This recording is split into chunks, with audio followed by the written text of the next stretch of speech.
Well, good evening, friends. Mark Holmes here, and as always, I want to thank you all for watching, commenting, subscribing, and being part of the Joe Boo Sports Report. Without you guys, as well as you ladies, you know that this literally does not work. Man, that was some beautiful colors in the sky as the sun went down this evening. Sun setting on another hump day.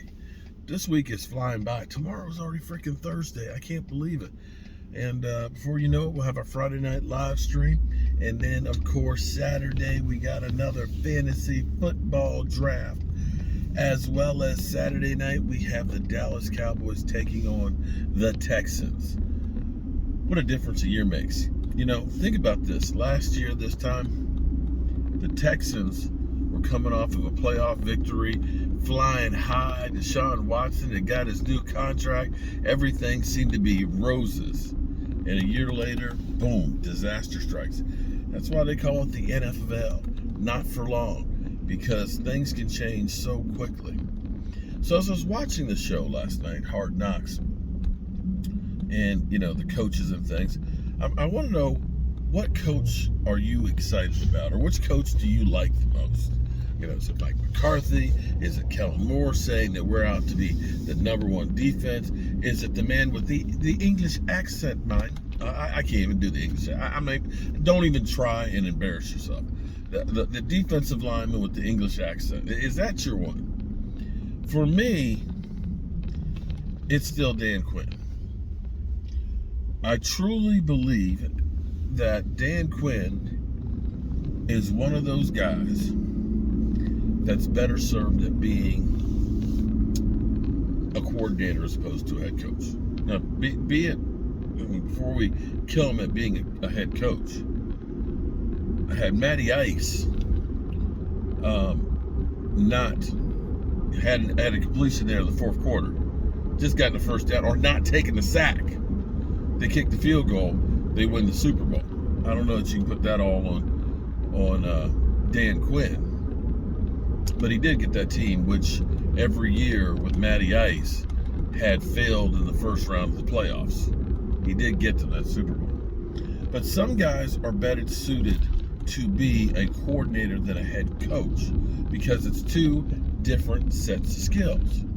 Understand, head coach is overseeing everybody. I'm not really hands-on with the players and things like that. I'm hands-on with the coaches to say, here's what I need done. You take care of that task. For the most part, there are some coaches that are, calling the plays, but those are more few and far between because everything is specialized now in the NFL. But Dan Quinn seems to have changed the Dallas Cowboys for a multitude of reasons. I think, first of all, he changed Jerry Jones, Stephen Jones, and Will McClay perception on how you deal with coaches. Because I feel like in the past, they've always got guys that are yes men. We all know that, okay? The guys that are going to go through it. When you used to hear things like Jason Garrett say, the way we do things here with the Cowboys. Well, understand, it may be the way you're doing things here, but it's not going to the results that you want to have, which is winning a Super Bowl. So in your mind, you should be open to trying things differently to get a different result. Because otherwise, that's running into the brick wall over and over again and thinking it's going to fall over, okay? It's not. You've done that and it's not working. You need to come up with something different. But I feel like with Dan Quinn, the first thing that they did was they listened to him on what he needed to be successful. You feel me on this one? Because I don't feel like they did that with Chris Richard. I think Chris Richard has the ability, but was handicapped because you had Rod Marnelli, who was an older guy who believed in bending, don't breaking, don't take too many risks. He's like me, he's an old guy. As an old guy, I'm not going bungee jumping. Not taking that risk. You young mother humpers, if you want to go jump off a bridge with a rubber band, you go right ahead. You're stupid, but I'm not going to join you on that. And that's kind of how Rod Marnelli was his defense. Let's give big cushions, okay? Keep everything in front of you. That way, you might give up a 10, 15, 20-yard play, but you're not giving up the big one. You're not taking the risk with your life. But Dan Quinn is more risk-taking. He looks at putting pressure. He looks at trying to get the ball. And that's great to have that philosophy, but you can have a philosophy, but if you don't have the tools to achieve it, it doesn't matter what you're trying to achieve. You can't reach it. And that's where you looked at this and you said, the Cowboys listened to what Dan Quinn wanted. The Cowboys never draft a one technique guy, but yet here it was they did. The Cowboys usually go for more sizzle than substance. And instead of drafting, a Micah Parsons, they would have gone for a weapon, an offensive weapon. Something that's sexy. But they went out and they got what he deemed important, the type of guy that he wanted. They bent their will and listened to that guy. And the players, having gone through and met him, having him talk, basically rapping, old school Run DMC, getting in there and actually being in there and being in the pits, sweating with the guys, teaching hands-on, that this is going to make the difference for this Dallas Cowboys defense. That, and of course, we ended up getting some talent. Here's what's kind of crazy.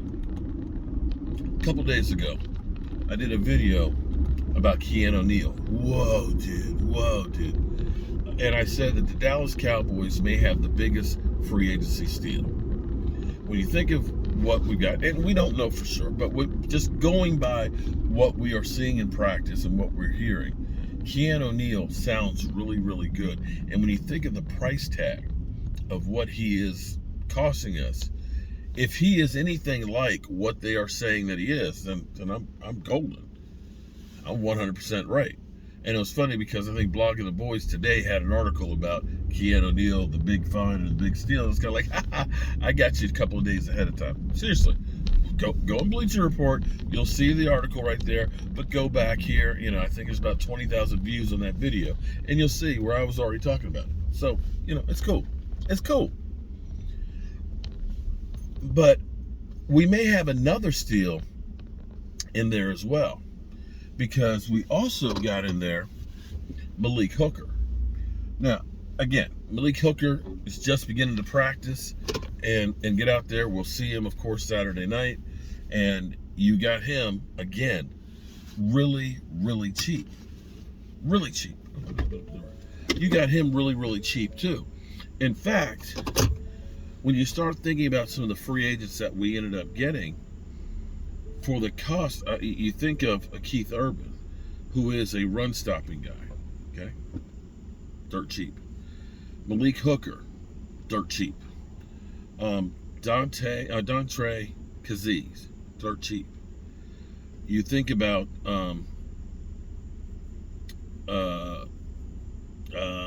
Carlos Watkins. You think about all of these guys that we brought in that are not only inexpensive right now, have an incentive to play well because they may want to stay as a Dallas Cowboy, or if not, they want to play well enough that they get that fat next contract with somebody else, because all these guys are on one-year deals. That's the genius here right now. So you got now a coach who they look up to, because he can talk about being the best defense in football with the Legion of Boom. He's proven that he can do that. Then you now have the players that he can plug in and use, and they're young. And when they're younger, they're more impressionable. They're hungry. They're like a bunch of crazed dogs. And you can work with those guys. Now, I know the pundits out there, they're saying the Dallas Cowboys defense stinks, but there's so many changes that are going to happen on this defense. As we look at it right now, who are the guys that are still there? Tank Lawrence, okay. I'm okay with that. Van Der Esch, he'll be a starter, right? Okay. Randy Gregory he never started a game last year, but he's an improvement. You know that. Hey, Quentin Bohannon, that's a new guy. Namel Gallimore, second year. Now he's of course coming back, but you got Osi, that's a new guy. You got Diggs, who played really well last year. He's coming back. You got Jordan Lewis, who he's coming back. So we're talking about and Donovan Wilson. So in a defense, we're talking about as starters that were returning from last year's abysmal defense. We're talking about D-Law. I'm just saying, let's say for the whole season.